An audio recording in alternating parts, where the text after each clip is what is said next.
Всем привет, мои дорогие кахаи. Недавно я создал новый аккаунт. Качал я его несколько месяцев, и вот уже больше 1 миллиона боевой мощи на нем есть. Сегодня я расскажу несколько советов игрокам, а также какие цели я преследую на новом аккаунте и какие трудности могут возникнуть при сборе строя фулл огня. А перед началом основной части ролика хочу вам кое-что порекомендовать. Ninja History представляет новый приватный сервер по твоей любимой игре Тени Пика. На нем есть все и даже больше. Абсолютно все персонажи из игры. Уникальный герой Наруто Барион. Повышенные рейты для прокачки, увеличенный шанс дропа любого персонажа, шикарные ежедневные награды, отзывчивая администрация и техническая поддержка 24/7. Присоединяясь сейчас, вы получаете награду новичка, быстрый рост, комфортную игру и возможность прокачать абсолютно любую команду в короткие сроки. Игра активно переводится на русский язык. Вы еще здесь? Быстрее вступайте на этот Discord сервер и скачивайте игру на данном канале. Вершите свою историю в Ninja History. Ссылочка на Discord сервер в описании ролика. А теперь...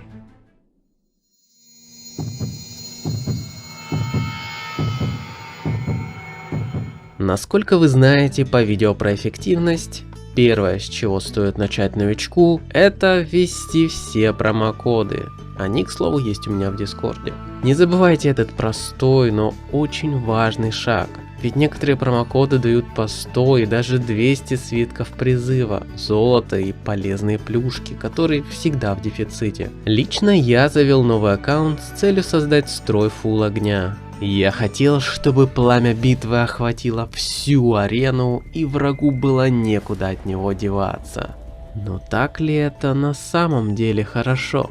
Сейчас разберемся. Несмотря на то, что мои цели были в получении как можно больше шиноби стихии огня, игра мне как назло давала преимущественно персонажей стихии воды. Так, например, мне сразу выпала Сакура, на нее не жалуюсь. И Хаширама. С одной стороны, удачно, с другой стороны, хотелось огонь. Но есть и третья сторона, которая говорит нам: иначе и быть не могло, это же рандом. Ты не можешь выбирать стихии перед созданием нового ака, чтобы только она тебе и падала.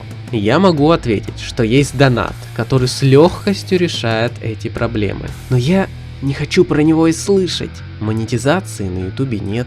А жизнь студента без денег сама по себе очень тяжелая штука. Дорогие кахаи, у меня появился Бусти. Если кто-то из вас захочет закинуть монетку, то переходите по ссылочке в описании. Буду очень рад.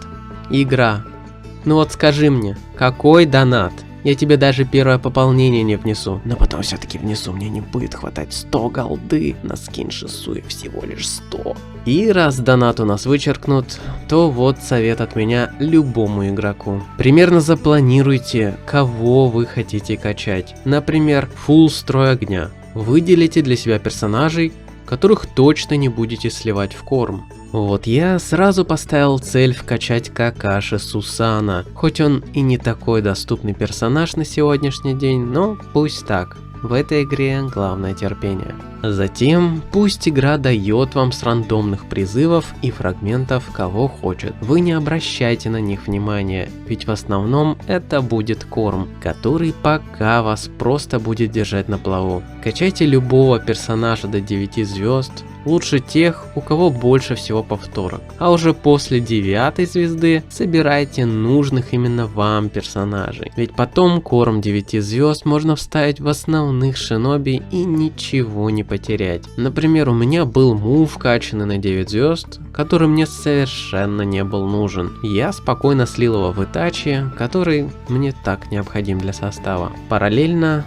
я еще качал Какаши Сусана, и сейчас у меня в отряде присутствуют Сакура и Хаширама, которых я также планирую когда-нибудь слить в моих основных персонажей огня. Над Сакурой я еще подумаю. Не обязательно качать именно всех кормовых персов. Как вы можете видеть на моем примере, я качал 3 корма и 2 основных. Затем появился еще один основной и так далее. Думаю, суть, что не обязательно в самом начале выстраивать синергии с 5-звездочных персонажей, а лучше качать то, что вам дает игра, и параллельно продумывать свою стратегию и строй, вы поняли.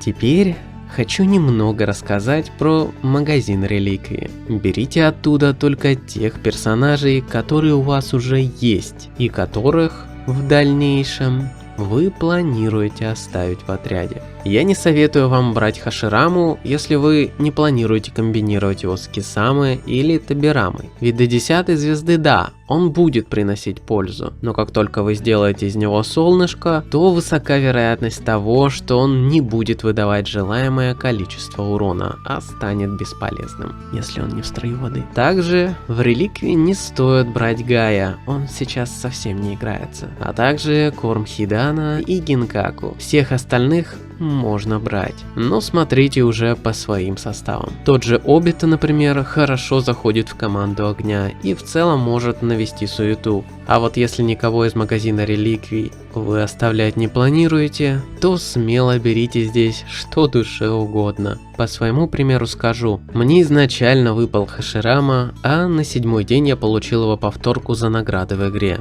Он уже на 8 звездах, и поэтому я взял еще повторку в реликвиях, чтобы не проседать по урону. Но, конечно, можно было взять и фрагменты 4 звезд на огонь, и дополнительного Итачи, которого, кстати, у меня было достаточно. Но тут уже на вкус и цвет. Далее я хочу рассказать вам, какой строй я планирую сделать. Изначально был план сделать фулл огня, в котором главное звено Какаши Сусана, но время шло и мысли изменились. Идея игры от огненного строя никуда не ушла, но игра на этом аккаунте дала мне знание о том, что так просто фулл огонь не сделаешь. Ведь без доната, даже если у тебя есть нужные повторки, корм на 5 огненных персонажей для их прокачки на 10 звезд очень долго собирать. Выхода нет. Надо сначала отталкиваться хотя бы от 3 основных персонажей. И вот что я выбрал. Итачи. Он доступный танк, который раскидывается огнем и имеет воскрешение, который легко контрится, но это нам сейчас не важно, ведь его легко собрать, и он хорош в синергии с Шисуи. Шисуи, в свою очередь, идеально подходит в строй огня.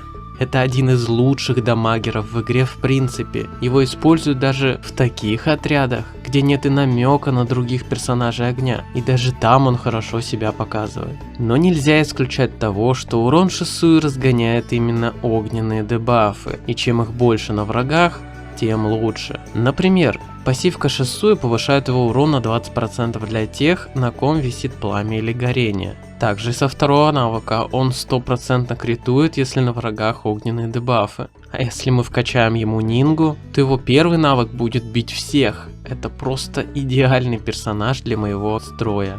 Следующий у нас Какаши Сусана. Он является дальником и отвечает за перераспределение дебафов огня на самую слабую цель, у которой меньше всего хп, которую уже Шисуи будет добивать, ведь у него это прописано в навыках.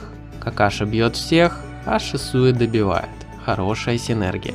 Изначально план был добавить в эту комбинацию Сакуру и Цунаде для невероятного отхила. Этот план еще имеет место быть, но у меня появилась идея получше. На какое-то время Сакуру я оставлю, чтобы не нуждаться в хиле, а Цунаде со временем я возьму с магазина чемпионата и параметров, после, естественно, прокачки моей троицы. А вот когда в отряде будут Итачи, Шисуи, Какаши и Цунаде, добавить к ним еще одного дальника из стихии Инь. Тут, конечно, может возникнуть спорный момент с нехваткой отхила, но я это и собираюсь проверить.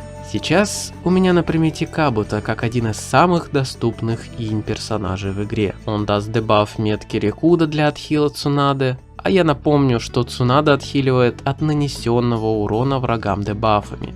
То есть, чем больше дебафов на врагах, тем сильнее отхил. Также Кабуто даст такой необходимый стан, оно же оглушение со второго скилла. В целом, он является универсальным персонажем, хорошо играющим даже в составах Радуги. А вот после Кабуто или вместо него, я планирую в течение очень долгого времени доставать донатную Сакуру Учиху. Я напоминаю, это очень долго. Можете посмотреть видео про S-Shinobi на моем канале. Но почему именно ее?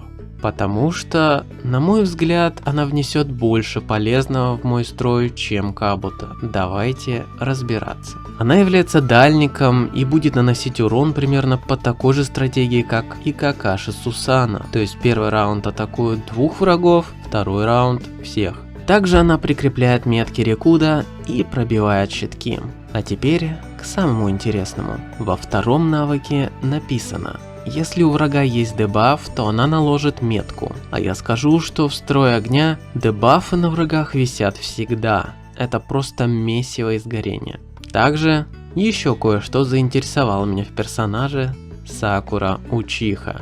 А именно, когда она входит в режим силы сотни, оно же Бьякуга, ее второй навык увеличивает урон по всем врагам до 40% в зависимости от того, сколько дебафов на цель. А я напомню, в строе огня почти всегда на одной из целей висит больше 4 горений. Получается целая тонна урона от Сакуры, но это если то, что написано во втором скилле, работает так, как я думаю. Возможен вариант, что урон увеличивает только по меткам Рикуда. Но даже несмотря на это, она, по описанию, обладает высокой выживаемостью и интересными скиллами, благодаря вот режиму Бьякуга, который изменяет ее умение. А если вкачать еще и Нингу, то она будет накладывать дополнительные метки Рикуда в зависимости от дебафов на врагах. Просто идеально сочетается со строем огня. В комбинации с Цунадой и Сакурой в отряде будет и выживаемость, и много урона, я надеюсь.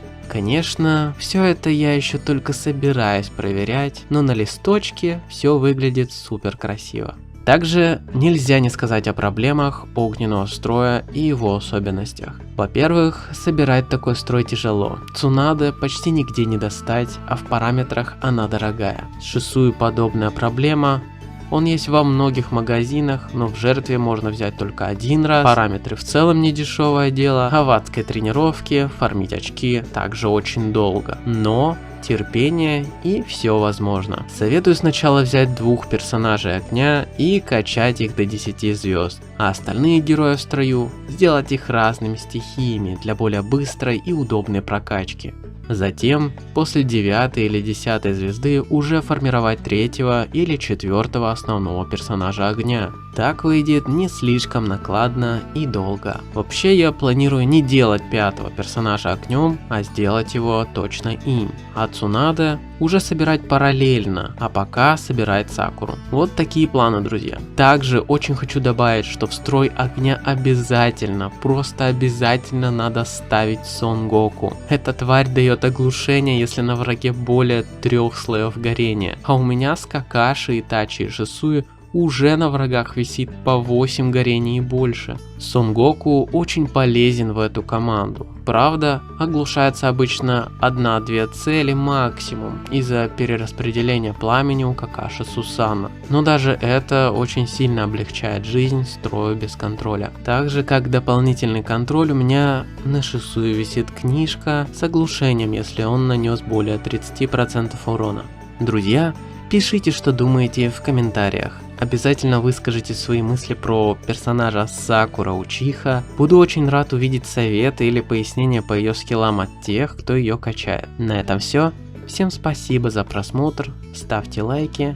Подписывайтесь на канал. Вступайте в Discord сервер. У нас там постоянно проходят розыгрыши. Как на серверную валюту, так и на интересные аккаунты. Всем удачи и до скорых встреч.